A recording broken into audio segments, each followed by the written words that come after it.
Drew, can you tell me about the Hearse? Yeah, so this is a 1976 Cadillac Hearse made by Miller Meteor. I acquired this about 2016 from Apple Valley, just off a Facebook marketplace ad. Picked it up, not running, not everything intact except the body. Well, the body was intact.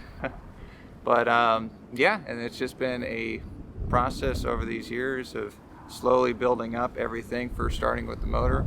It's a Cadillac 500, 8.2 liter. Very big motor, produces a lot of heat, not a lot of power, but a lot of torque. So started there working on the motor, getting the motor here, rebuilt here and there, got that all working, and then we went to transmission. Next thing, it was a turbo 400, now upgraded to a 4L80, electric push button switch, and just from there, those main components and working the way out to what you see, what we got here. I know the most exciting part is the lift, what we have.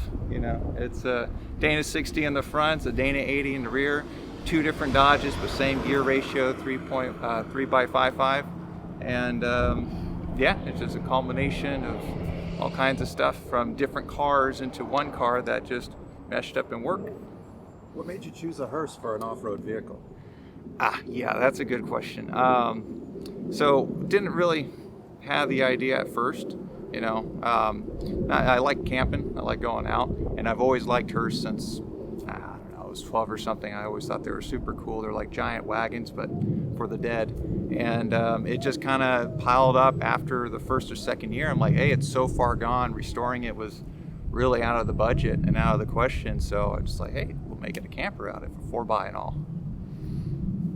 So the lift on the thing, how much higher is it, did you say? Higher? I didn't say how much higher, but this is, I think we measured out 6 inches taller. So with the tires and everything. So with the original tires, it was only about 5 inches taller. So a little bit bigger tires. Do you reckon you can go anywhere like a Jeep could go with this thing? No, I can't. And that's the biggest thing with this, even though I might have height advantage, is the flex. So I'm not going to be able to actually move. I'm too small, and the body's one solid piece where you got trucks that can flex with the axles. This thing cannot. It's just gonna, if I start turning, I'm just gonna tumble over. So you're building a camper in the back of it too, right? That's correct, yes. Is it gonna have a bed? Is it gonna have like a sink and stuff? No, so no shower, no bathroom. It's gonna have everything but the water facilities, so.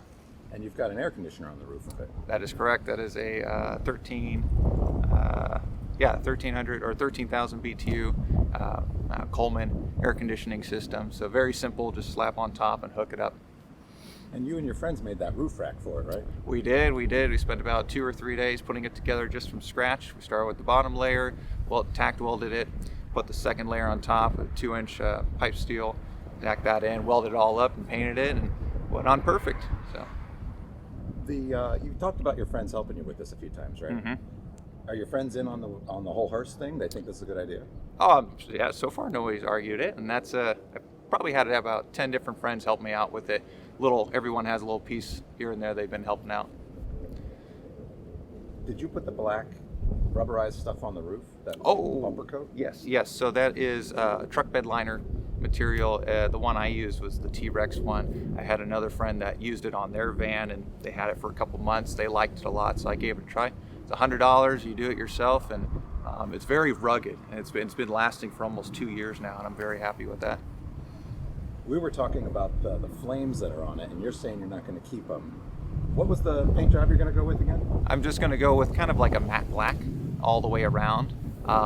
But the paint is the very, very last thing. So when you actually see this thing painted, that means I'm done with it.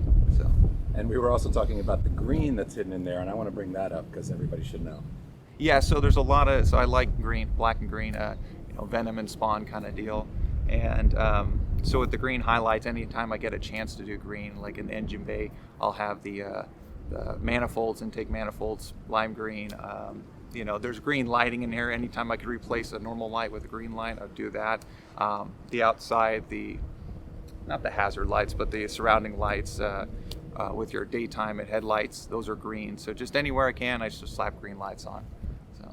And you were also saying you're going to do car shows with this, right? Yes. Now that I actually have it running and it's presentable and drivable. So we've started doing car shows, but unfortunately, with the pandemic, so that got stalled as soon as I was finished with it. But we did a trunk or treat. We did a few other car shows around Halloween. Makes sense. Then we have another one coming up, the Rat City Ruckus, over by the Stratosphere, which is a big popular one. That's my boss's car show, so it's a free entry there. Great. Anything else you'd like to tell us about it? I mean, there's so much to talk about it. So, but I think that's a short and sweet conclusion to that. Great. Thank you, Drew. Yeah.